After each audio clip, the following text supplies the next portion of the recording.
Well, thank you, Senator Klobuchar. I'm glad to be here today, and I'm glad we have the chance to thank Chief Manger for joining us and for the leadership he's already provided to the Capitol Police. The January 6th attack on the U.S. Capitol was a tragic day for our country. Everyone who took part in that attack should be prosecuted based on their actions and plans.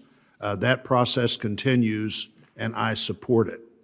As we approach today's one-year anniversary of the attack, it's important we keep the Capitol Police officers and those from other responding agencies, including the D.C. Metropolitan Police, who were here within minutes and made an incredible difference in the ability to respond, along with the National Guard, federal law enforcement, and others who we really need to keep in the front of our minds as we have this discussion today with the chief. You know, the U.S. Capitol is our most iconic symbol of democracy. The whole world was watching to see how we responded to the attack. These officers were the true heroes of January 6th. They defended the Capitol and everyone who works here bravely and without hesitation. Thanks to their efforts, as Senator Klobuchar just pointed out, we were able to return to the Senate and House chambers and finish our work. We're able to show the world that when our system is tested, it will prevail. My colleagues and I are profoundly grateful for the Capitol Police's continued dedication to the mission to protect the Congress. It's our job to honor their service by doing our part to ensure that they are never faced with the circumstances they were faced with that day. The committee's held a number of hearings with respect to the events of January 6th. This is the fifth of those hearings. Throughout those hearings and in our subsequent actions, Chairman Klobuchar and I are proud of the bipartisan way that we've been able to move forward to show that we want to ensure the Capitol Police have the resources necessary to protect both the Congress and the agency's most valuable asset, the officers themselves. Senator Klobuchar and I introduced legislation with many of our colleagues on this committee, which passed both the House and Senate by unanimous consent and was signed into law by the President on December the 22nd.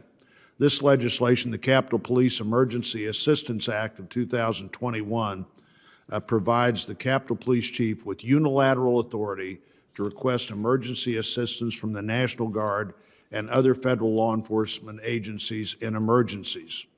As I previously mentioned, we held a number of hearings on this subject and released a bipartisan report with Homeland Security and the Government Affairs Committee in June of 2021, which outlined several recommendations based on extensive interviews with key decision makers, firsthand account from law enforcement personnel, and the review of thousands of documents.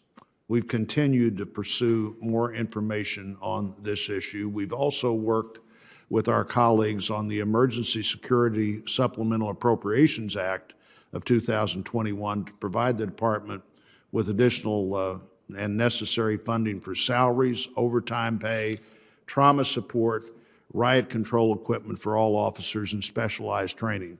Certainly, Chairman Leahy's leadership on that piece of legislation, along with Senator Shelby, made a big difference in quickly responding to what was the immediate need of the department after the increased workload and the stress of what happened a year ago.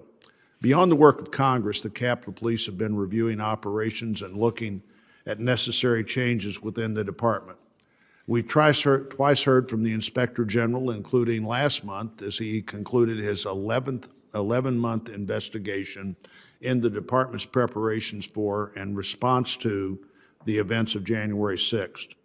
I appreciate today's opportunity to hear from Chief Manger on the security enhancements the department has made over the past year, the work being done to improve officer morale and retention, as well as the Chief's observations after 6 months in command and his goals and visions for the department moving forward. 1 year after January the 6th, 2021, we acknowledge that there's been considerable progress, but also acknowledge, and I'm sure the Chief does from his comments today, that much work remains to be done. We'll continue to work together to ensure the department addresses its critical needs and is positioned to be better trained, better equipped, and better prepared in the future. We owe that to the frontline USCP officers who protect members of Congress, congressional officers, employees, and visitors to the Capitol every day. We also, by the way, owe that to their families. Chief Manger, thank you for being here with us today. I look forward to hearing from you as you reflect on the changes the department has made over the past year and what work remains to be done. Thank you, Chair.